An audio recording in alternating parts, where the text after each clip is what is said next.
Masayang araw! Binibigyang pansin at halaga ng Tuklong Elementary School ang kalidad ng edukasyon, lalo na ngayong kumakaharap pa rin tayo sa pandemya. Kaya, bilang paghahanda sa taong panuruan 2021 hanggang 2022, kami po ay naghanda ng isang virtual na programa tungkol sa pagpababasa. Ito ay ang gabay galing sa pagbabasa, Yakang-Yaka, na naglalayong maihanda at tulungang maging dinusa ang mga mag-aaral mula kinder hanggang ikatlong baitang sa larangan ng pagbabasa. Napapanood dito ang 28 letra ng alpabetong Filipino gamit ang marunong approach na pagkakasunod-sunod. Mula sa pagtunog ng mga letra, pagbuo ng mga pantig, salita, parirala, at pangusap. Ito ay mapapanood mula Lunes hanggang Huwebes simula ngayong ika-9 ng Agosto hanggang ika-9 ng Setyembre tuwing ika-4 ng hapon. Sa mahal naming mga magulang, hikayatin po natin ang ating mga anak na panoorin ito at gabayan sila upang magpatuloy ang kanilang pagkatuto sa larangan ng pagbabasa. Dahil basta may gabay, galing sa pagbabasa. Ngunit bago natin simulan ang programa, atin munang pakinggan ang mensahe ng ating punong guro na si Sir Christian Mesfer A. Hernandez na susundan ng mensahe mula sa ating amang tagamasid, Dr. Rolando B. Talon Jr. at ang City of Imus Librarian, walang iba kundi ang napaka-supportive na si Ma'am Rose V. Roman. Magandang buhay po sa ating pong mga minamahal na mga magulang, mga mag-aaral at mga stakeholders ng Tuklong Elementary School.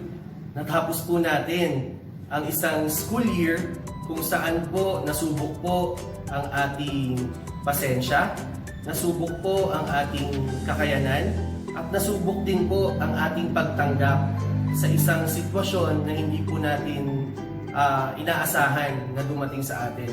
Ito nga po yung pandemya o yung COVID-19 pandemic. Pero alam naman po natin na hindi po dito natatapos ang mundo, hindi po dito natatapos ang inog ng mundo, at tayo po ay patuloy pong nagsusulong na maipagpatuloy po ang pag-aaral at ang paghahatid ng dekalidad na edukasyon sa ating mga mag-aaral. Kaya po sa pagtatapos po ng school year 2020-2021, kami po ay buong puso at taos-puso pong nagpapasalamat sa inyo pong naging suporta at pangunawa kung anuman po ang mga naging kakulangan po namin sa taong ito, ay inihihingi po namin yon ng paumanhin. Pero hindi po kami sumusuko. Patuloy pong isusulong ng Tuklong ang iba't ibang programa para matiyak na mas matututo pa ang ating mga mag-aaral. At sa hapon nga pong ito ay ilulunsad natin ang isang programa na makakatulong sa inyo para gabayan ang inyong mga anak sa pagbabasa o sa pagbasa. Ito po ang tinatawag natin na gabay o galing sa pagbabasa, Yakang-Yaka. Kasama po natin dito ang mga piling guro ng Tuklong Elementary School na magtuturo po kung paano nga ba magpabasa sa ating mga anak. Simula po sa tunog, sa mga letra, sa mga salita, parirala, at pangungusap.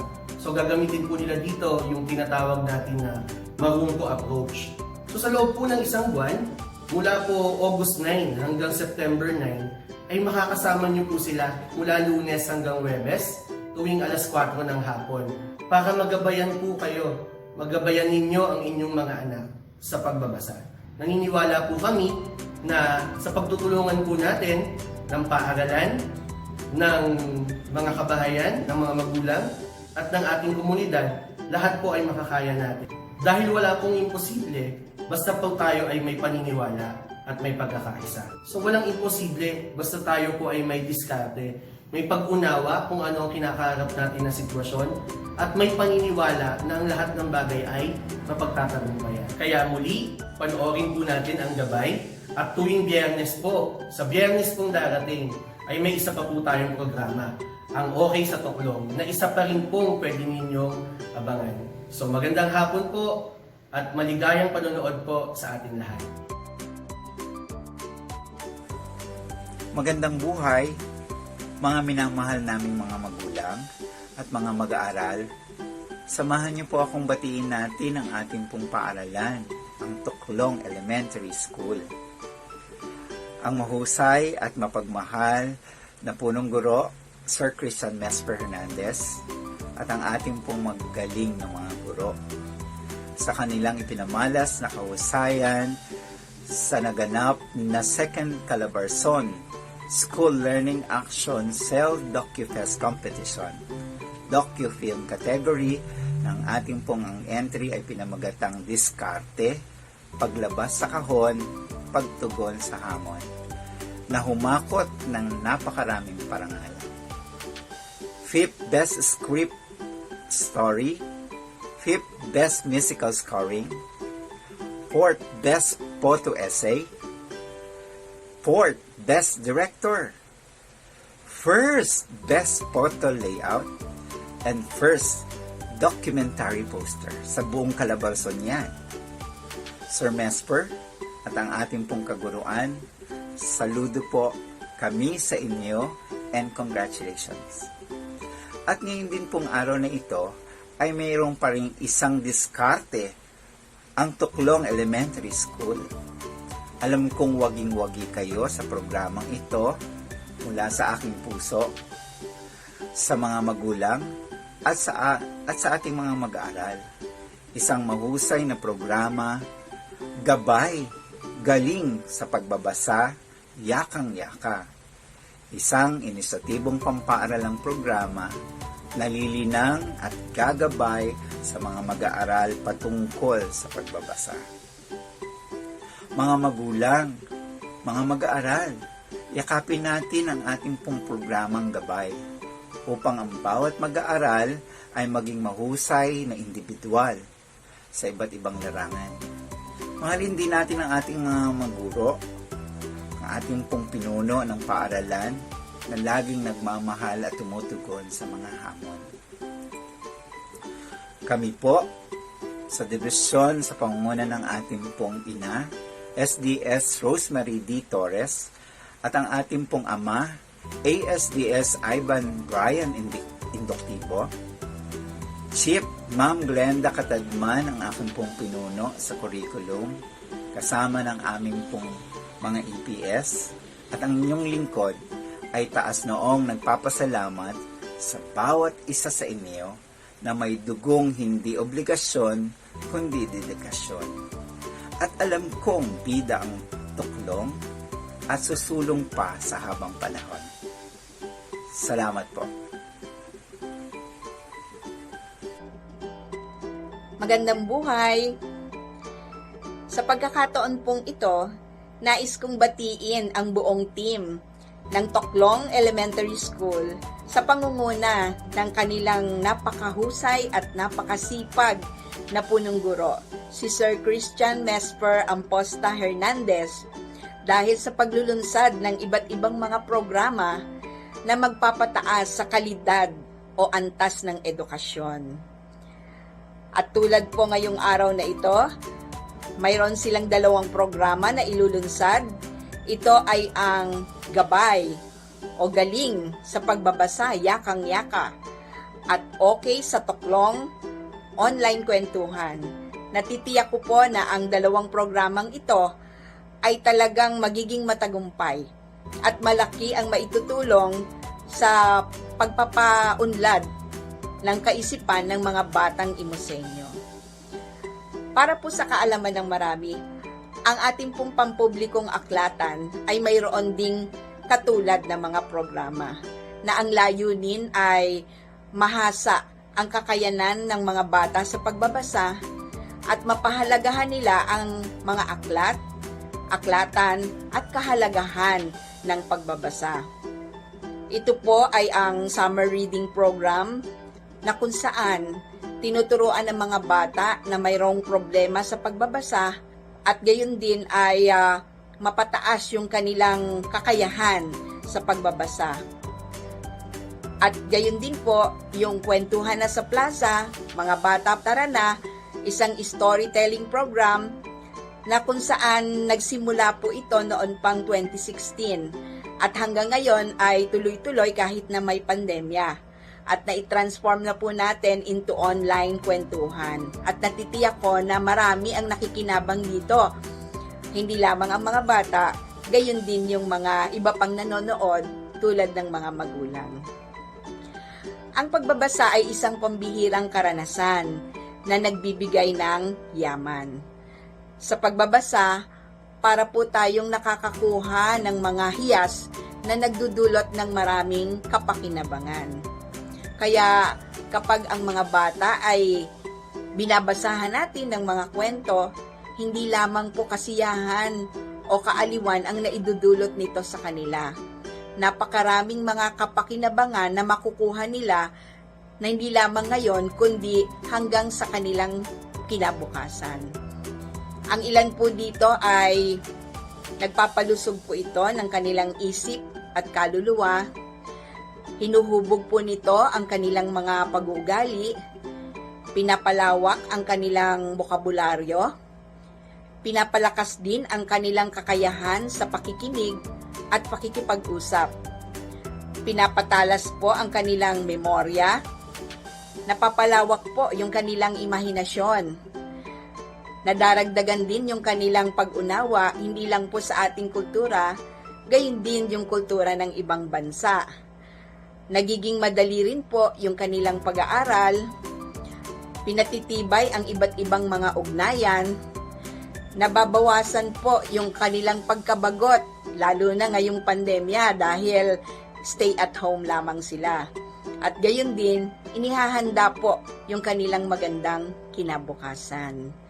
Kaya bilang mga magulang at guro, tayo po yung nagiging gabay nila sa pagkuha ng mga karunungan na maituturing na kayamanan na may halaga sa kanilang buhay. Kaya kapag tayo po ay kasama nila na nagbabasa, tinutulungan po natin sila na tuklasin ang pambihirang hiyas na mayroong malaking halaga sa kanilang buhay. Kaya saludo po ako sa mga programa ng Toklong Elementary School at asahan niyo po na ang Imus City Public Library ay laging naririto at handang sumuporta sa inyong mga advokasya.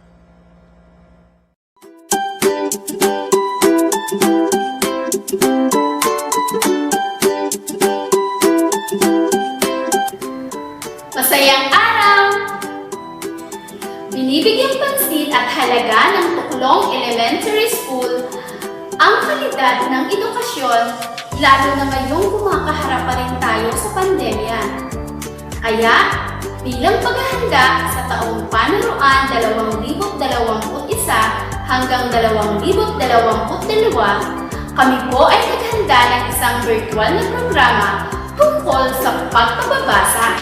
Ito ay ang gabay galing sa pagbabasa, Yaka-Yaka, na naglalayong maihanda at tulungang maging dinusa ang mga mag-aaral mula kinder hanggang ikatlong baitang sa larangan ng pagbabasa.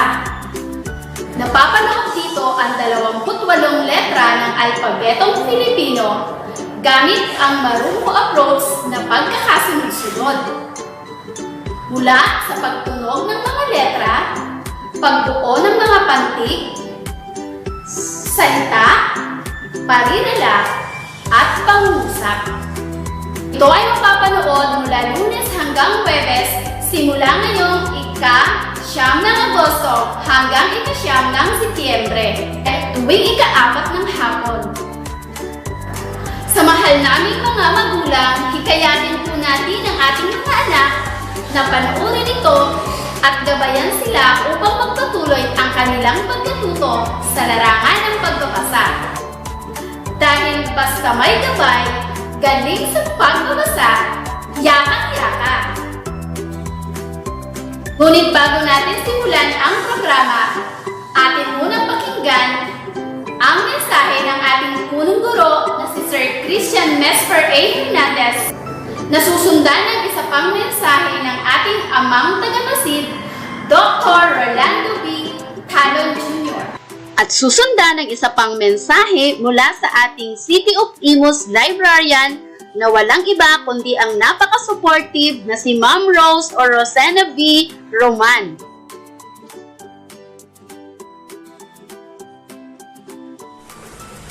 Magandang buhay, mga minamahal naming mga magulang at mga mag-aaral. Samahan niyo po akong batiin natin ang ating pong paaralan, ang Tuklong Elementary School.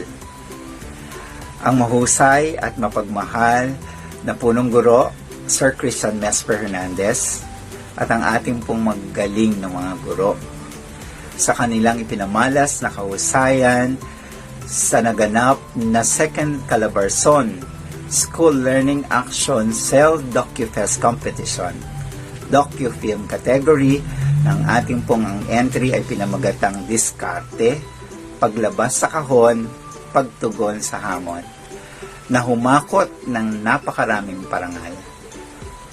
5th Best Script Story, 5th Best Musical Scoring, 4th Best Photo Essay, 4th Best Director, 1st Best Photo Layout, and 1st Documentary Poster sa buong Calabarzon yan.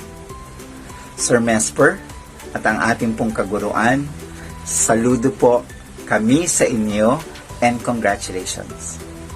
At ngayon din pong araw na ito ay mayroong pa rin isang diskarte ang Tuklong Elementary School.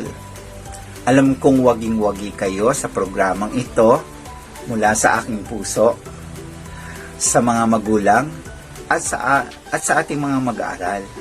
Isang mahusay na programa, gabay, galing sa pagbabasa, yakang-yaka.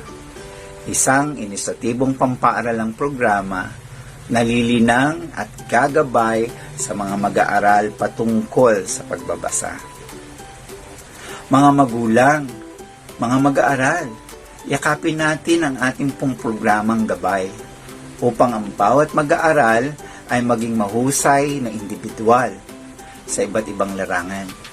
Mahalin din natin ang ating mga maguro, ang ating pong pinuno ng paaralan na laging nagmamahal at tumutugon sa mga hamon. Kami po, sa dibisyon sa pangunguna ng ating pong ina, SDS Rosemary D. Torres, at ang ating pong ama, ASDS Ivan Brian Indoctivo, Chief Ma'am Glenda Katagman ang aking pong pinuno sa curriculum, kasama ng aming pong mga EPS, at ang inyong lingkod ay taas noong nagpapasalamat sa bawat isa sa inyo na may dugong hindi obligasyon kundi dedikasyon. At alam kong bida ang tuklong at susulong pa sa habang panahon. Salamat po. Magandang buhay! Sa pagkakataon pong ito, nais kong batiin ang buong team ng Tuklong Elementary School sa pangunguna ng kanilang napakahusay at napakasipag na punong guro, si Sir Christian Mesper Amposta Hernandez, dahil sa paglulunsad ng iba't ibang mga programa na magpapataas sa kalidad o antas ng edukasyon. At tulad po ngayong araw na ito, mayroon silang 2 programa na ilulunsad. Ito ay ang gabay o galing sa pagbabasa, yakang-yaka, at okay sa tuklong online kwentuhan. Natitiyak ko po na ang 2 programang ito ay talagang magiging matagumpay at malaki ang maitutulong sa pagpapaunlad ng kaisipan ng mga batang Imusenyo. Para po sa kaalaman ng marami, ang ating pong pampublikong aklatan ay mayroon ding katulad ng mga programa na ang layunin ay mahasa ang kakayanan ng mga bata sa pagbabasa at mapahalagahan nila ang mga aklat, aklatan at kahalagahan ng pagbabasa. Ito po ay ang summer reading program na kung saan tinuturuan ng mga bata na mayroong problema sa pagbabasa at gayon din ay mapataas yung kanilang kakayahan sa pagbabasa. At gayon din po, yung Kwentuhan na sa Plaza, Mga Bata Tara Na, isang storytelling program na kung saan nagsimula po ito noon pang 2016 at hanggang ngayon ay tuloy-tuloy kahit na may pandemya. At na-transform na po natin into online kwentuhan. At natitiyak ko na marami ang nakikinabang dito. Hindi lamang ang mga bata, gayon din yung mga iba pang nanonood tulad ng mga magulang.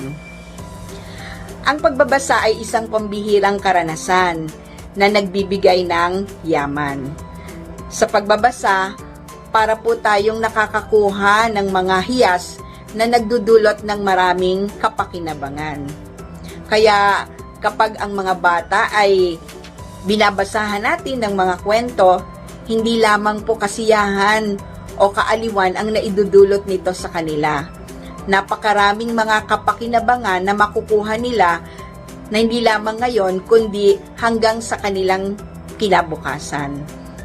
Ang ilan po dito ay nagpapalusog po ito ng kanilang isip at kaluluwa. Hinuhubog po nito ang kanilang mga pag-uugali, pinapalawak ang kanilang bokabularyo, pinapalakas din ang kanilang kakayahan sa pakikinig at pakikipag-usap. Pinapatalas po ang kanilang memorya, napapalawak po yung kanilang imahinasyon, nadaragdagan din yung kanilang pag-unawa hindi lang po sa ating kultura, gayon din yung kultura ng ibang bansa.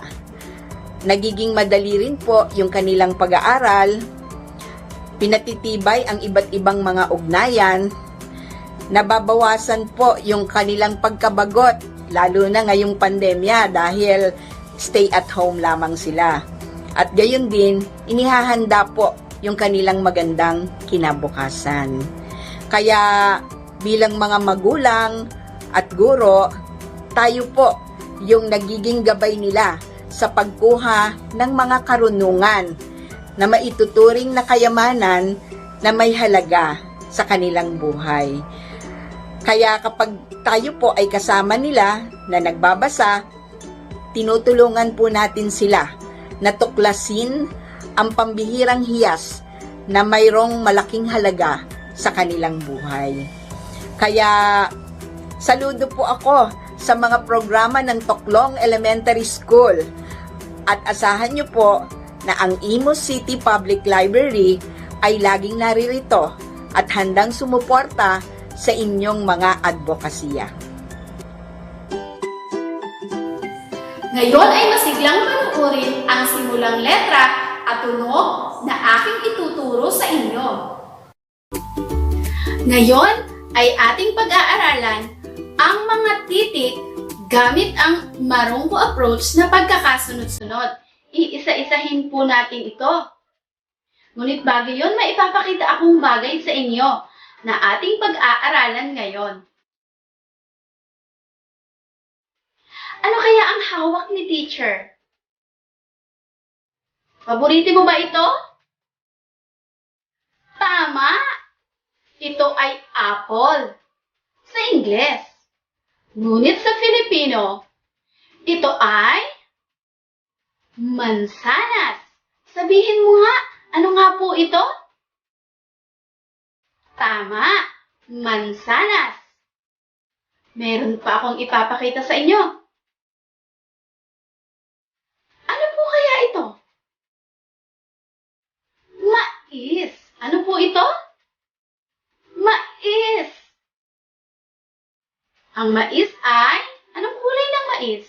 Tama ka, kulay dilaw. Meron pang isa. Ano kaya ito?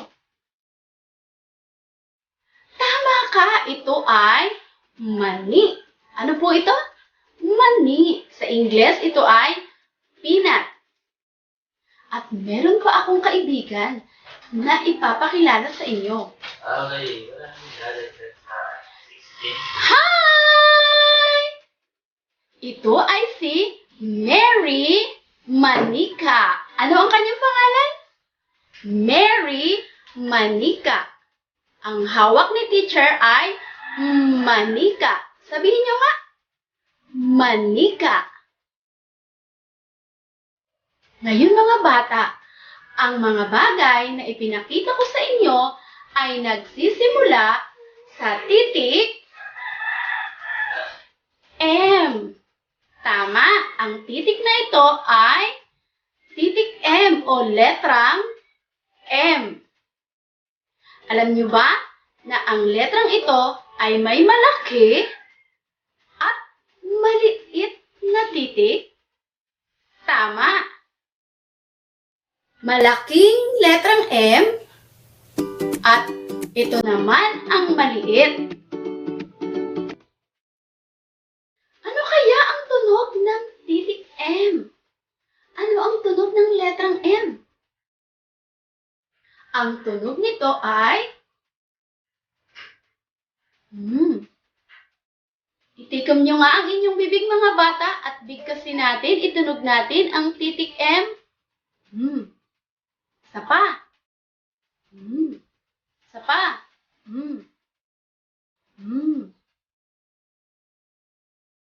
Itunog natin ng 5 beses.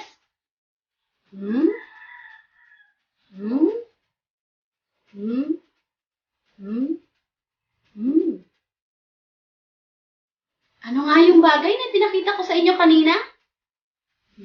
Mansanas. Mais. Mani. Mangga. Manika. Meron pa bang mga bagay na nagsisimula sa titik M? Tama. Mangga. Manok. At marami pang iba. So ano nga ulit ang tunog ng titik M?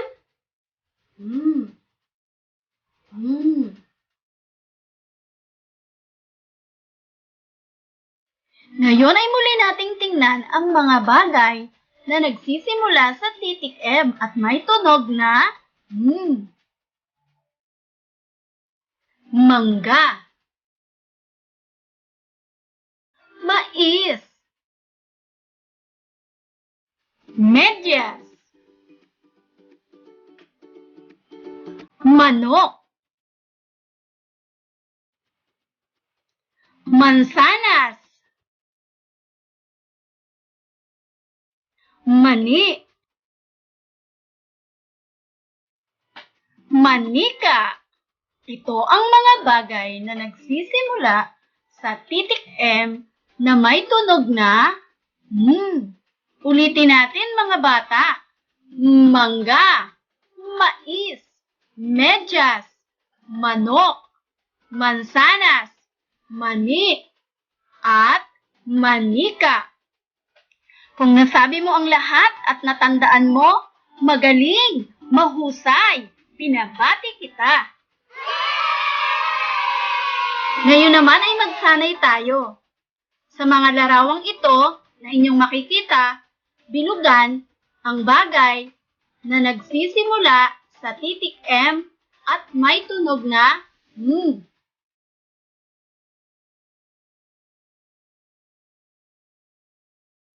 Alin kaya dito ang may tunog na titik M? Tama! Kung ang sagot mo ay medyas, mahusay.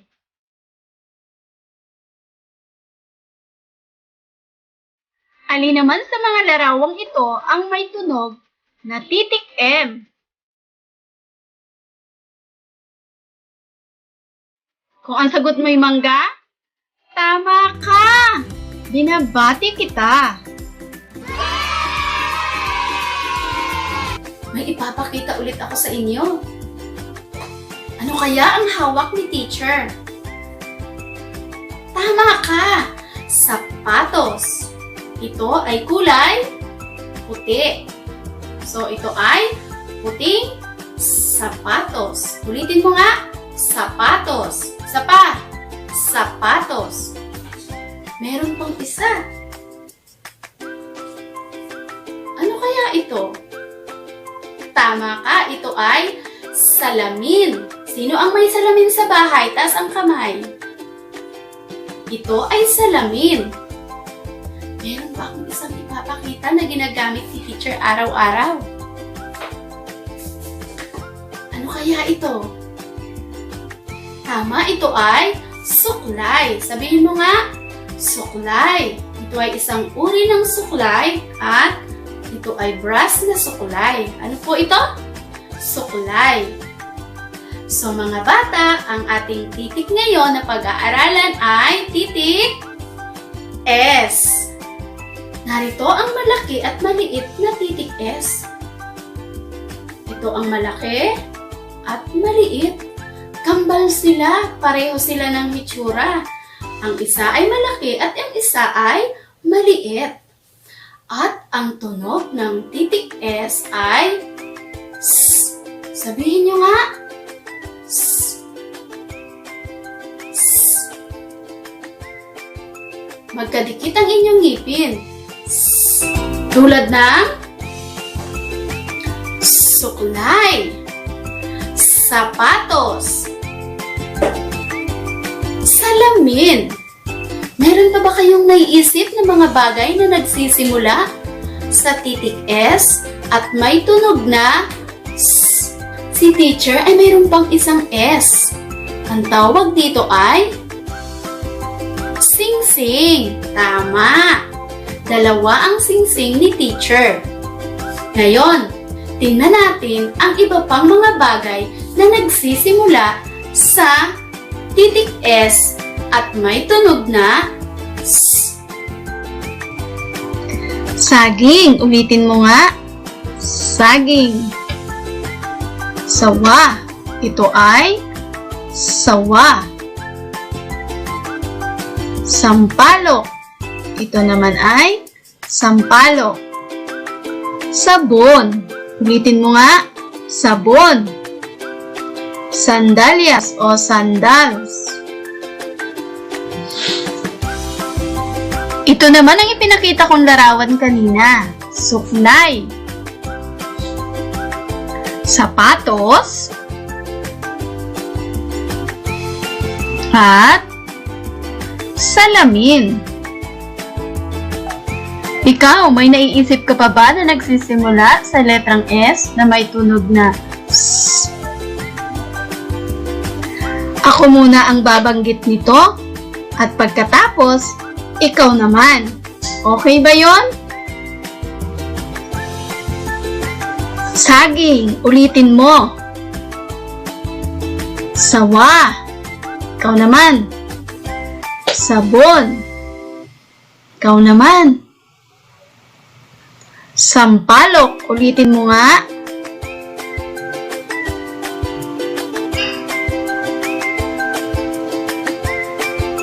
Sapatos, ikaw naman. Sandals. Suklay.